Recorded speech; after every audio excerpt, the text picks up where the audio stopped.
Harina, grasa, agua y sal, ingredientes principales. En una fuente mezclala y por un rato amasá. Después tenés que fritar y al estar bien doradito, sacá y comé calentito, seguro te va a gustar.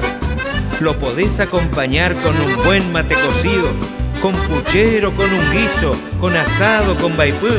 Le llaman la torta frita, pireca, también cuerito, y en guaraní te llamamos rico chipá chirirí.